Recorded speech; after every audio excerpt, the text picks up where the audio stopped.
네, 안녕하십니까. 예, 새로운 코너를 하나 만들려고 해요. 사진에 대한, 그러니까 사진 하나 이제 갖다 놓고 그 사진에 대한 이야기, 뭐 이걸 가지고 찍었을 때 어떤 환경이었는지, 혹은 이 사진이 어떤 걸 의미하는지, 대부분은 여행에 관한 사진으로 이제 이야기를 할 것 같은데, 첫 회에는 여행 이야기는 아닌 것 같네요. 이거는 지금 이제 제 나스 화면인데요. 포토스테이션. 제가 시놀로지 나스 쓰고 있는데, 사진이 좀 많죠. 직업상 뭐 많을 수밖에 없는 직업이죠. 이렇게 뭐 인도를 열면은 네, 지역별로 정리가 되어 있습니다. 뭐 오타르프라데시라고 하면은 또 도시가 나오고요. 바라나시, 교통, 뭐 볼거리, 뭐 이런 식으로 되어 있고, 예, 이 사진이 어마어마하게 많아요. 그래가지고 이게 참 엄청나죠. 아직도 정리를 못하고 있습니다. 태그 다는 일도 보통 일이 아니에요. 이 사진이 지금 16만 장인가 아마 그렇더라고요. 저 징글징글하죠 진짜. 그러다 보니까 뭐 사진을 가지고 이게 그냥 썩히기도 그렇고, 요즘은 또 이제 뭐 벌이도 별로 안 좋아서 돈 좀 벌어보겠다고 포토스탁에 셔터스톡에 올리는데, 와, 시간에 비해서 정말 지랄 같더만요 그것도. 그래가지고 이제 한 7.8불 벌었나 이제 틈틈이 올리고 있는데, 뭐 그런저런 이유로 사진 가지고도 할 얘기들이 좀 있을 것 같아가지고 만든 코너예요. 첫 시간은 여행 사진이 아니라 시위 사진으로 시작을 해볼까 합니다. 그 아시는 분들 아시겠지만은 이제 제가 시위 사진으로 좀 그 나름 이제 사진가로서 좀, 여행 사진가로서 제가 인정받는 사람은 아니고요. 의외로 이제 시위 사진가로서 인정을 받는 사람이 돼버렸는데, 그 사진 중 하나입니다. 2008년 광우병 사태 당시 때 찍었던 사진이죠. 자, 그냥 아예 사진이 아니라 옛날에 SLR 클럽이 올렸던 글로 시작을 할게요. 2008년 6월 2일 날 새벽 4시 26분에 올린 거네요. 조회가 19,000, 추천이 448. 제목은 괴롭다. 작성자 인도한타. 이때 이제 상황이 5월 31일에서 6월 1일로 넘어가는 날이었을 겁니다. 이 날이 토요일이었는데 제가 기억하기로 동십자각 앞에서 이제 날을 셌어요. 날을 세다가 대부분 이제 시위는 어떻게 진행이 되냐면은, 이제 날을 세면은, 이런 거 이제 홍콩 시위 사진을 열어놓고 얘기를 할까요? 날을 세다 보면은 이제 경찰들이 사람이 많으면 사실 공격을 크게 안 합니다. 요새 같은 경우는 뭐 이명박 때도 그랬어요. 이명박 때 초기는 사실 뭐 평화로웠죠. 그 광우병 때. 근데 이제 이때를 기점으로 이제 경찰이 폭력을 행사하기 시작하는데, 5월쯤부터 폭력을 행사하기 시작하는데, 그때가 되면서 이제 뭐 대부분의 경우는 지하철이 끊어질 시간대쯤 한번 밀는 게 이제 전통이었거든요. 근데 5월 31일 날은 사람도 좀 많이 모였고, 그러다 보니까 뭐 이제 어마어마하게 많은 사람들이 이제 날을 새는 식으로 시위를 진행했어요. 그러니까 지하철 끊어질 때 이제 경찰이 밀지 못하고 동틀 때까지, 그러니까 그때 뭐 이제 뭐 칼라 TV 진중권 씨가 지금 그 당시에 이제 카메라 들고 다니면서 시위 중계를 했는데, 칼라 TV가 이제 최초로 이제 시위 현장을 중계했고, 많은 사람들이 이제 시위에 참여 못했지만 이제 그 영상을 보면서 이제 응원하고 뭐 그런 분위기가 됐고, 이제 그때만 해도 좀 초창기라 이제 경찰이 민다 이러면은 막 새벽에도 사람들이 붙고 막 그랬어요. 그런 상황에서 이제 동이 터오를 때쯤에 이제 경찰이 이제 동십자각 쪽에서 이제 사람들을 밀고 어디로 쳤냐면 인사동으로 가는 길로, 북쪽에서 남쪽으로 이제, 지도로 보면 북쪽에서 남쪽이 아니라 서쪽에서 동쪽으로 이제 치고 들어서, 이제 동십자각은 사실 청와대로 가는 입구잖아요. 거기에 있던 사람들을 이제 안국 쪽으로 밀어내는 과정으로 이제 진압을 시작했거든요. 그래서 그쪽으로 나오는 방향이 있었고, 그다음에 조계사에서 안국으로 오는 경찰 방향이 있어서 두 군데서 이제 쳤어요. 저는 이제 당시에 지금은 사진관 건물인 이제 그 친한국당인가요? 그 당시는 그 박진 의원, 약간 박수무당처럼 생기신 분이 있는데, 그분 의원 사무실 앞에가 약간 이제 쉘터가 그늘이 좀 있어가지고 거기 쪽으로 있다 경찰이 치고 들어온 거 보면서 카메라 들고 뛰어갔죠. 근데 이제 정말로 이제 좀 반응이 좀 느리신, 혹은 이제 좀 빨리 도망 못 가시는 분들은 정말 이제 방패로 이제 때리더라고요. 그리고 이제 대부분의 경우 이제 그 남성이 방패를 들고 전경이 왔을 때 가속도로 사람을 때리면 사람은 대부분 쓰러집니다. 여성 한 분이 맞았어요. 그래가지고 이제 픽 쓰러지는 걸 보고 저는 바로 카메라를 켜고 달려갔죠. 그러니까 저와 함께 그 위치에 있던 의료진 분들이 이제 달려가서 이제 그래서 찍은 사진이 이제 이 사진입니다. 예, 흔히 이제 애국소녀라고 당시에는 좀 불렀는데, 그러니까 이분이 이제 귀 뒤쪽 머리가 찢어진 상태에서 이제 피를 많이 흘리고 있었고, 이제 그 하얀 가운을 입으신 분은 이제 의료진이셨어요. 봉사하시던. 그래서 그분께서 이제 피를 닦아주는 상태에서 두 분이 아이 컨택을 하는 순간이었는데, 이제 이분이 되게 진짜로 어떻게 얘기를 했냐면은, 아, 나는 괜찮으니까 지금 저쪽에 쓰러진 사람이 정말 많은데 그 사람들을 도와줘라라고 말하더라고요. 그러니까 저는 이제 그 경황 없는 와중에도 그 말을 들었고, 그러니까 셔터를 누르면서 이제 되게 좀 상황, 예, 뭐 사진가로서는 되게 잘 포착했죠. 저분의 눈매도 그렇고. 아주 이제 이거를 사진을 올렸더니 이제 난리가 났었어요. 꽤. 이 사진 보고 울었다고 하시는 분들도 많고, 뭐 호남 쪽에 주유소 하신다는 분은 이제 또 개인적으로 연락이 이제 메일이 오더라고요. 여기 올렸더니. 그래가지고 뭐 사진을 쓰고 싶다. 뭐 플랜카드 만들어도 되냐. 아고라에서인가 아마 광고를 했을 때 이 사진을 썼을 겁니다. 그리고 신문 광고 했을 때 당시. 그다음에 이 사진은 이제 한겨레랑 경향에 이제 또 돈 모아서 사람들이 광고했을 때 이 사진을 썼어요. 이것도 이제 전경 사이에 노란 옷을 입은 여성이 가운데 있는 사진이죠. 그래서 뭐 어찌됐건 이제 이때 이제 두 장의 사진으로 뭐 이제, 근데 뭐 이거 뭐 사진값 받기도 그래서 다음 날이었을 거예요. 6월 이제 30일에서 6월 1일 오는 상황에서 이제 현장에서 상황이 생겼고, 저 이제 그날 아침에 들어와서 자는데 사진을 올려놓고 잤어요. 어딘가. 이건 지금 그 다음날 올린 사진인데, 근데 전화가 오더라고요. 그래가지고 전화를 받았더니 BBC 아시아지국에서 사진을 쓰고 싶다라고 하는데, 사실 이런 경우는 뭐 이제 돈을 달라고 그럴 수도 있는 상황인데, 이때만 하더라도 이제 좀 어떻게든 이 상황을 좀 알려야겠다라는 생각이 들어가지고, 아, 그냥 쓰세요. 뭐 이런 식으로 얘기를 했어요. 저는 대부분 이제 어떤 그 기회가 왔을 때 일단 거절을 하고, 이제 거절을 하고 그 상황이 종료된 상태에서 며칠간 후회를 합니다. 이렇게 뭐 심지어 뭐 이성한테 유혹이 들어온, 옛날에 뭐 그런 일이 있었을 거 아니에요. 저도 뭐 가끔은. 그렇다 하더라도 일단 거절해요. 그날은 희한해요. 저는 인간이. 그래, 그 다음에 이제 다음 날부터 이제 내가 왜 거절했을까로 땅을 치고 후회하는 류의 인간이에요. 아마 그래서 돈을 못 버는 것 같은데.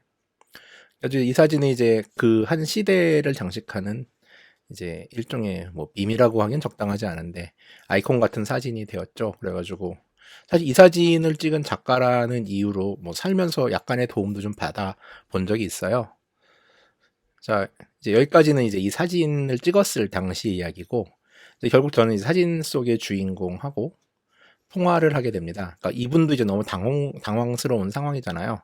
그러니까 지금 같은 경우는 이제 시위 사진을 찍어서 올린다 하더라도 뭐 초상권의 문제, 정확하게 말하면 이제 시위 참여자는 초상권이 없어요. 원래는 그것을 이제 그 불이익을 공개하고 시위를 하는 건데, 한국은 좀 예의가 엄청 바른 편이라 이제 이런 시위 현장에서 얼굴 노출됐을 경우 좀 지워주는 게 한국에서는 매너인데, 이때만 하더라도 이제 그게 정착되지 않은 시점이었고, 사실 뭐 이 사진을 가지고 얼굴을 뭐 이렇게 블러 처리를 한 다음에 사진을 공개했을 경우에 뭐 사람들에게 어떤 감동을 준다거나 뭐 어떤 거를 일으킬 수 없는 상황이잖아요. 그리고 뭐 피사체가 되신 분께서도 이 부분에 대해서 불쾌하지 않으셨고, 물론 이제 그때는 상황이 사방에서 터져가지고 이거 찍고 전 또 이제 딴 데 또 얻어맞고 쓰러지신 분 찍으러 달려가긴 했어요. 그래서 이때는 이제 그냥 단지 그냥 이분도 내가 사진 찍는 걸 인식하는 정도였고, 저도 뭐 이제 그냥 이제 아, 이런 상황을 찍었다. 뭐 사진은 이제 리뷰할 시간도 없죠, 사실 그때는. 그러니까 전경 치고 들어오고 막 사람들 쓰러지고 막 피 흘리고 이런 상황이니까. 그러고 나서 한 이틀쯤인가 됐을 때 이제 제가 이제 여기저기 사진 올리고 사진 쓰실 분들 말씀하시라고. 그래서 이제 이메일 주소를 등록해 놨었거든요. 그때 그 이메일로 이제 피사체가 되신 이 피해 여성 분께서 전화가 오셨더라고요. 그래가지고 뭐 언제 사진이 좀 이슈가 됐기 때문에 이제 그 생각을 했었어요. 이제 연락 통화하기 전에 이제 뭐 이분이 좀 나서서 이제 상황을 좀 이야기하고 그러면은 그럼 언론들도 붙을 것 같고 어찌됐건 간에 참 괜찮겠다라고 생각을 했는데, 의외로 이제 일종의 이제 그 우리가 바라보는 사진의 진실 같은 거죠. 그러니까 이분은 시위대가 아니었어요. 되게 놀랐어요. 저 통화하면서. 이분은 이제 모 대학 사진과 학생인데, 이분도 저와 똑같은 사진작가 입장에서 이제 시위를 스케치하려고 나오셨던 분인데, 이제 뭐 약간 경찰이 갑자기 치고 들어오니까 제가 시위 경험 없으면 겁먹거든요. 그러니까 도망을 가다가, 저도 이제 이분이 맞는 광경을 봤는데, 도망을 가다가 전경이 방패 끝으로 머리를 뻥 치고 걔는 그냥 전진을 했어요. 이분은 쓰러지고 뭐 그런 상황이었는데, 그러다 보니까 이제 일단 시위대도 아니었고, 그러니까 이분은 좀 당황스러워하죠, 사실. 그러니까 사진가로서 자기도 나왔는데 이 사진가가 카메라를 든 사람이 피사체가 되는 상황이 된 거잖아요. 이건 사실 사진 찍는 사람한테는 되게 좀 창피한 일이기도 하거든요. 뭐 저도 그래서 제 사진을 안 남겨요, 잘. 그러니까 카메라 든 사람이 사진을 막 이렇게 셀프로, 물론 이제 요즘은 뭐 여행 에세이 쓰는 젊은 친구들 보면 이제 막 자기 사진으로 책을 만들고 그러는데, 저 같은 아저씨 세대한테는 사실 용납하기 되게 힘든 일이거든요. 이런 거는 모욕적이기도 하고 카메라 든 사람의 가오 같은 건데, 이분은 이제 뭐 거기에 대해서 되게 창피함도 토로하셨는데, 무엇보다 걱정하는 게 이제 교회 전도사님이 이 사진을 보고 자기를 알아볼까 되게 걱정을 하시는 거예요. 그래가지고 무슨 말이냐라고 물었더니 이제 그런 말씀을 하시더라고요. 이제 그러니까 되게 독실한 기독교 신자시고, 그러니까 시위대의 입장도 크게 아니셨어요, 이분은. 그러니까 단지, 그래서 이제 그 교회 얘기를 잠깐 들었는데 이렇게 뭐 동남아시아로 단기 선교도 다니시고 막 그러시는데 독실한 크리스찬이시더라고요. 그리고 이제 교회는 아무래도 좀 그 이제 이런 시위나 이런 쪽에 좀 반대하는 입장이다 보니까 이제 이런 데 나가서 이렇게 알려진 거를 혼날까 봐에 대한 걱정을 정말 진지하게 되게 많이 하시더라고요. 그래서 이제 어찌됐건 이제 뭐 사용과 관련돼서 어찌됐건 뭐 양해는 저도 구해야 된, 뒤늦은 상황이나 양을 구해야 되는 상황이고, 이분도 그 부분에 대해 가지고는 뭐 흔쾌히 이제 허락을 하셔서 그 이후에 이 사진을 가지고 뭐 2008년 광우병 당시 프레스센터에서 그 12월인가 이제 사진전 같은 걸 했었는데 그때 사진도 걸고 뭐 그랬습니다. 그러니까 뭐 금전적으로 이제 도움을 받은 건 사실 저도 이 사진으로는 없죠. 그리고 인화도 아직 해본 적이 없어요. 어찌됐건 좀 그때 좀 많이, 그러니까 저는 이 사건을 가지고 이제 사진 카메라를 가지고 다니는 사람으로서의 약간의 좀 행운이기도 했죠. 이 사진을 찍게 된 거는. 그리고 이제 사진 속에 보이는 이 한 장의 서사들이 어쩌면은 좀 가짜일 수도 있겠다라는. 그러니까 물론 이제 이분을 비난하거나 하는 의도는 전혀 아니에요. 근데 하지만 이분은 이제 시위대의 입장을 별로 동조하지 않는 분이셨는데, 어떤 이제 이런 계기로 우리 이제 시위를, 이분도 사진 찍으러 오셨는데 어떤 계기로 이제 그 시위의 아이콘이 돼버렸죠. 이게 되게 좀 아이러니한 상황이죠, 상황 자체는.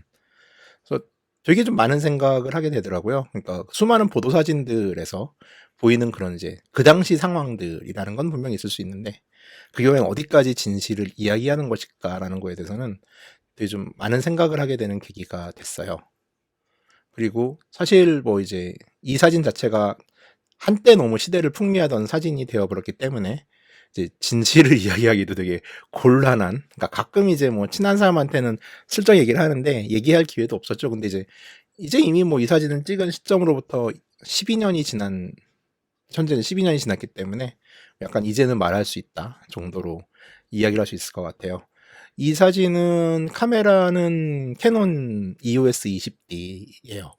제가 첫 번째로 산 DSLR이었고 이걸 2006년에 샀는데 그때 돈 250만 원인가 60만 원인가 그랬어요. 그 전에 이제 제가 여행 안내서를 최초로 이제 디지털 카메라로 작업한 최초의 한국 작가인데, 그 하이엔드 똑딱이를 쓰다가 이제 DSLR로 넘어갔을 때 그 뿌듯함을 잊지 못합니다. 화질이 정말 좋더라고요. ISO, 지금이야 ISO 800이 우수인데 저 때는 ISO 800으로 사진을 찍을 수 있다는 것 자체가 어마어마한 특권이었어요. 그리고 카메라는 그 당시 이제 제 친구가 사준 이제 캐논 2405L 렌즈라고 이제 F4 고정 렌즈인데, L 렌즈 치곤 싼 렌즈이긴 했지만은 당시 그 전에 제가 쓰던 게 시그마 18200이었거든요. 어두운 렌즈였는데 그거 쓰다가 이제 2400으로 넘으니까 정말 좋더라고요. 그래가지고 뭐 그 친구한테는 되게 고맙다고 얘기를 했죠. 지금 그 친구가 사준 렌즈를 가지고 찍었고, 그리고 그 이제 이 사진을 찍은 캐논 EOS 20D는 결국 이제 2008년 집회 때 전경이 방패로 찍어버리는 바람에 이제 캐논 플래시 580EX와 함께 깨집니다. 그래가지고 되게 진짜 앞이 캄캄하더라고요. 그러니까 이제 어찌됐건 저도 이제 집에서는 가장인데 시위 쫓아다닌다고 쫓아다니다가 카메라를 해먹었잖아요. 장비잖아요. 이건 저희 경비로 사야 되는. 다행히 이제 같이 사시는 분께서 흔쾌히 새 거 사라 그래가지고 이제 40D로 업그레이드를 하긴 했는데, 이때 되게 좀 눈앞이 캄캄했어요. 카메라 깨먹고 나서. 이 사진 찍고 나서 아마 한 보름? 한 달 이내에 그 일이 벌어졌거든요. 뭐 그럼 손해는 좀 봤네요.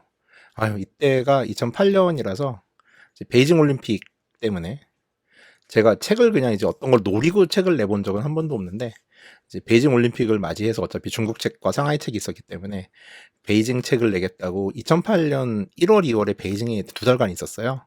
책을 써야 되는데 이 일이 터져버리니까 이제 책이고 나발이고 그냥 거리로 한 달 반, 2달 가까이를 거의 매일같이 나가서 살았거든요. 그래가지고 결국 책은 이제 올림픽 개막 이후에 나왔죠. 그래서 2008년 12월인가에 책이 나왔어요. 베이징 책이 올림픽 딱 끝나고 나서.